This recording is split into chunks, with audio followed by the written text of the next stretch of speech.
The first 2 years of the Mike Shanahan era in Washington have not gone as planned. Redskins 11-21 overall the last 2 years, 5-11 last year. There is hope though. Redskins fans are all excited about the arrival of RG3, Robert Griffin III, the Heisman Trophy winning quarterback out of Baylor, who was selected number 2 overall this past year's draft. Now Mike Shanahan, of course, has the reputation of developing quarterbacks. Robert Griffin certainly has all the physical tools. We'll see how long it takes Shanahan to develop him into a Pro Bowl caliber player. Count me as one of the few, maybe the only. I mean, you can't hardly find somebody to say anything negative about Robert Griffin these days. Count me as one who's a little skeptical about how he's going to do in the NFL. Not that I don't think he can do it, or not that I don't think he doesn't have the physical tools. He certainly does. I just think that the offense he played in college for Art Briles at Baylor, it's a lot like, say, a Mike Leach offense or a June Jones offense.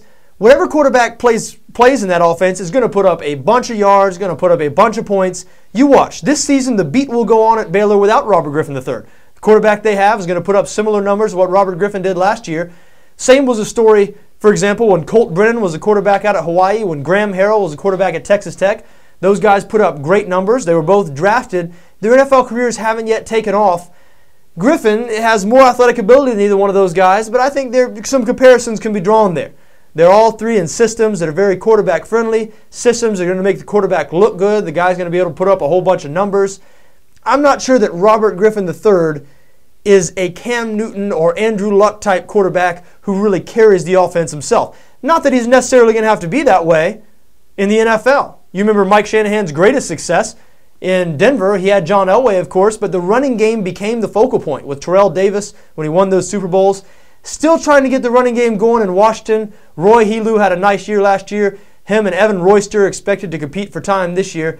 Redskins were actually not as bad as their record would indicate last year. They did finish 5-11, as we mentioned, but 13th ranked defense in the league, 16th ranked offense in the league. There are some pieces there, even though they lost their leading receiver, Jabbar Gaffney. However, they play in a really tough division, the NFC East. I don't see them getting out of the basement of the NFC East. I think they'll finish last in their division again. Another year of missed playoffs, another disappointing end for Redskins fans, for Mike Shanahan. Hey, I've been wrong before. I could be wrong again. 101 right now, the odds in Vegas from the Redskins winning the Super Bowl. They can be had at 120-1 at BETDAQ. Hey, at 120-1, it might be worth a long shot bet. Like I said, this team was not 5-11 bad last year. However, I don't look for them making the playoffs. Quite frankly, I don't see them making any headway in their division this year. One man's opinion.